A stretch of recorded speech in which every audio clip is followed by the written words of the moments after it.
Luis Caputo anunció ayer las primeras medidas económicas del gobierno de Javier Milei.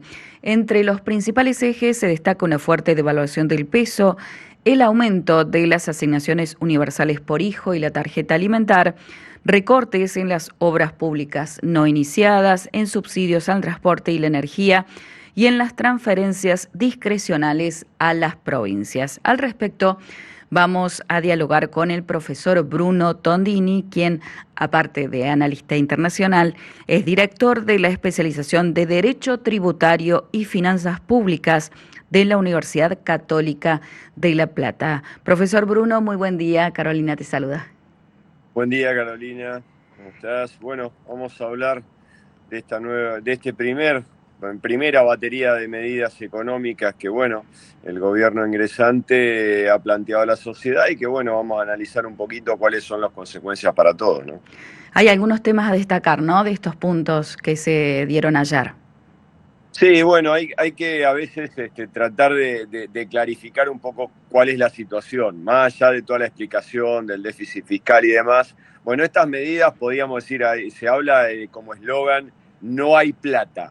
Aquí lo que no hay son dólares, ¿eh? No es que no hay plata, lo que no hay son dólares. Entonces todas las medidas apuntaron fundamentalmente, por lo menos las pocas que tienen carácter, digamos, económico o tributario, a eso. Por eso obviamente se buscó una devaluación del dólar, del peso, perdón, ¿para qué? Para hacerlo, como bien dicen, más competitivo. ¿Qué significa más competitivo? Bueno, que aquel que tiene dólares los liquide. Hacerlo atractivo hay que pensar que, por ejemplo, en todo lo que tiene que ver con las cuestiones de carácter agropecuario, hasta hace nada tenían un dólar de 3.50. Bueno, ahora lo van a tener a 800, o sea, lo que lo hace más atractivo. Y además hay una medida que no está anunciada, pero que seguramente se implementará pronto, que es un poco un plan soja 5, ya perdimos la cuenta, pero bueno, sería el plan soja o exportaciones agropecuarias 1, que es darle, además de este dólar competitivo, ¿sí?, otorgarle que se pueda liquidar a un 80% al valor oficial, pero también a un 20% al valor libre, con lo cual se compensa la retención que en el resto de las exportaciones se va a hacer para aquellos que van a tener un 15%, que es todo, trigo, cereales, vino, etcétera, que antes en algunos casos ni tributaba retenciones, pues se habían sacado sobre el final del gobierno anterior, y compensar un poquito ese 33% de retenciones que al poroto de soja tienen, una de las principales exportaciones del país. Por ahí, en realidad, la exportación más importante, que es la soja, que es el 75%. Así que, bueno, primer tema es la búsqueda de dólares. No hay, por eso podríamos meter ahí también el tema de la carta de Milei escrita hacia el gobierno chino para poder, digamos, clarificar un poco la situación que ya hemos hablado de los swap vinculados a la moneda china y cuál es su convertibilidad y demás. Y bueno, eso es lo primero que podemos dejar. Bien, con respecto a lo que se habló de quitas de subsidios del transporte, pero también hubo un tema candente, digamos, en nuestra economía, y es el tema del aumento de las asignaciones.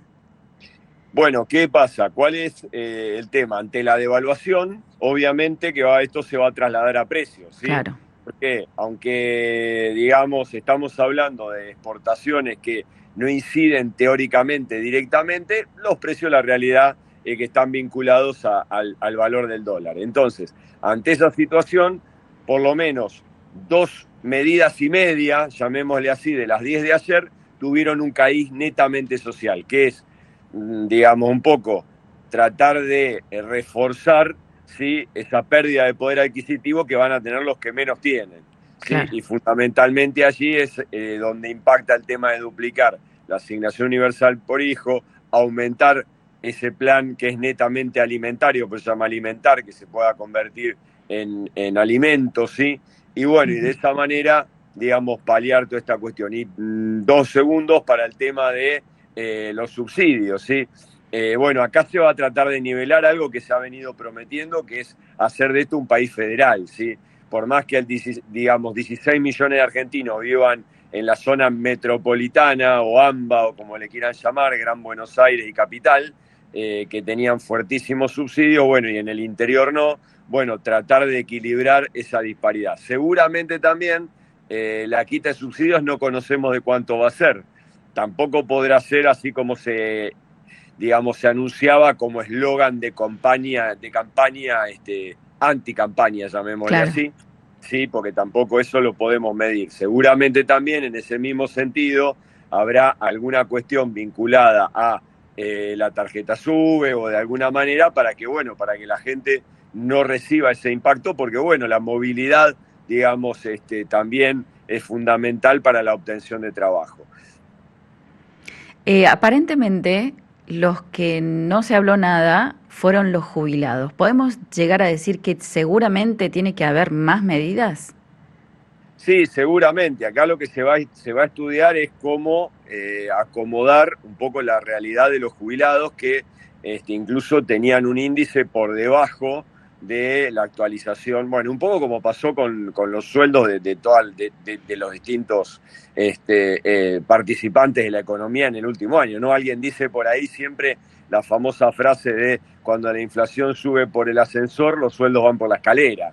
Y bueno, eso existió. Y bueno, más aún con el tema de los jubilados. Bueno, seguramente están trabajando en realidad sobre eso, ¿sí? Pero acá hay una cuestión también a dejar bien en claro también. Así como dijimos, no hay dólares, el recorte es brutal de gastos del Estado, ¿sí? O sea, ¿y cuál es el objetivo? Tratar de equilibrar las cuentas públicas, o sea, que no se siga emitiendo dinero, ahí que justamente vemos los billetes, que no se siga emitiendo dinero, ¿sí? Desde el Banco Central, ¿sí? O sea, ingresando con esos fondos para poder cubrir un déficit fiscal que está en 5,2 puntos del PBI. ¿Sí? Y para eso todas las medidas que tienen que ver con incluso un futuro aumento de impuestos, ¿sí? De hecho ya lo hay con el tema de las retenciones, que eso pasará por el Congreso sin duda, ¿sí? Pero el objetivo es equilibrar también eso, porque bueno, nosotros tenemos un déficit primario, para explicarlo rápido, Sí. la diferencia entre lo que gasta el Estado y lo que le ingresa al Estado por impuestos y demás, ya es de 3%, y además tenemos en el año que viene 2,2 de intereses, o sea, de deuda, de lo que le debemos al resto, ya sea al Fondo Monetario, a deudores particulares afuera, deudores particulares adentro y demás de Argentina, 2,2. Entonces, bueno, eso tiene que salir de algún lado, porque si no va a haber no solamente la inflación que ya vamos a tener con la devaluación, sino la de que le vamos a tener que dar a la maquinita, para que la entienda la gente, para cubrir ese bache. Entonces, bueno, la idea es cubrir ese bache. ¿Cómo se va a cubrir? Va a ser obviamente con algunos aumentos de impuestos, sí, que ya lo hay, como el tema de las retenciones, temporalmente, por lo menos para algunas producciones. También el tema se habla de la reversión de ganancias, que son más de medio punto del PBI, o un aumento de bienes personales, y también alguna moratoria para que se acerque algo de plata. Y entonces, bueno, de esa manera equilibrar las cuentas fiscales. Todas las medidas que se tomaron, cerrando un poquito, Sí. dicen que suenan a poco. La Eso, realidad es sí, eso iba a preguntar. que es un ajuste brutal, pero es lo que puede hacer el Estado, y esto para que le quede claro a la gente, es lo que puede hacer cualquier poder ejecutivo argentino que llegue al poder. El resto lo tiene que hacer por ley. Hay que volver a la cultura de la legalidad. O sea, no puede hacer un gobierno lo que se le antoje, ¿sí? Entonces, todo va a pasar, lo que tenga que ver con medidas tributarias, o sea, impositivas y demás, va a pasar por el Congreso. Sí, se están anticipando, ahí salió un cuadrito que se dio después de las 10 medidas de ayer. Pero de las 10 medidas que hay, 7,5 las toma el gobierno, porque es lo que puede hacer, es achicar los gastos propios. Claro. ¿Sí? Achicar los gastos propios. ¿Sí? Eso lo puede hacer porque, bueno, es simple, no gasto y ya está. Nadie me lo va a venir a impedir. Achicar ministerios, no mandarle plata a las provincias como adelanto, que eso se hacía para que se gaste, reducir los subsidios y, ojo, el tema tarifario, que es el tema también medular, ¿sí? Que va a haber también cuestiones de ajustes tarifarios de energía y demás, pero bueno, va a haber que equilibrar eso. Vamos a ver qué va a pasar con eso. Obviamente va a tener un impacto en la clase media, ¿sí? Esto uno no es negado en esto. Pero bueno, como se suele decir, esperemos que sea para empezar de a poco a proyectar un país previsible en lo económico. Claro. ¿Sí? Porque si no, es imposible. Si no, seguimos igual. Exactamente, el tema es, digamos, a ver, el ajuste, digamos, de los contratos y demás, es porque, a ver, un dato nada más, porque a mí me gusta esto comentarlo para que la gente lo entienda. Cuando vino el final del del segundo gobierno de Carlos Menem, allá por fines de los 90, el Estado tenía casi 1 millón de personas. El Estado, todos los estados, ¿sí? Sí. Y hoy tiene 4 millones, ¿sí? O sea, para que todos nos demos cuenta de cuál es el impacto hoy del empleo público. Y pensemos que el empleo registrado en la actividad privada solamente llega a 3 millones. No contemos los informales, que son otros 3, pero bueno, eso hay que volverlo, hay que meterlos en la economía legal, ¿sí? Sí. Para que podamos decir que sirve. Pero bueno, pensemos esto para entender por qué, si se hace bien esto de acomodar las cuentas públicas, obviamente que va a tocar intereses, va a ayudar un poco, va a ser el puntapié inicial a algo. Obviamente, después también hay que fortalecer un poco la cuestión para la clase media, que es la que le va a impactar el aumento de precios, y ni hablar a las clases medias y medias bajas, que les va a costar muchísimo, y por eso creo que en un gobierno que supuestamente no iba a tener medidas sociales, en las primeras 10 medidas, como dije, tuvo 2,5.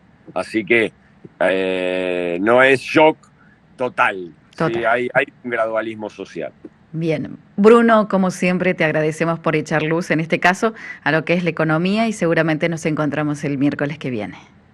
Muchísimas gracias, Carolina, a vos. Y bueno, la semana que viene continuaremos. Hoy nos tocó la economía. Esperemos que lo que viene, que se va acercando a las fiestas, nos sirva un poco a estar.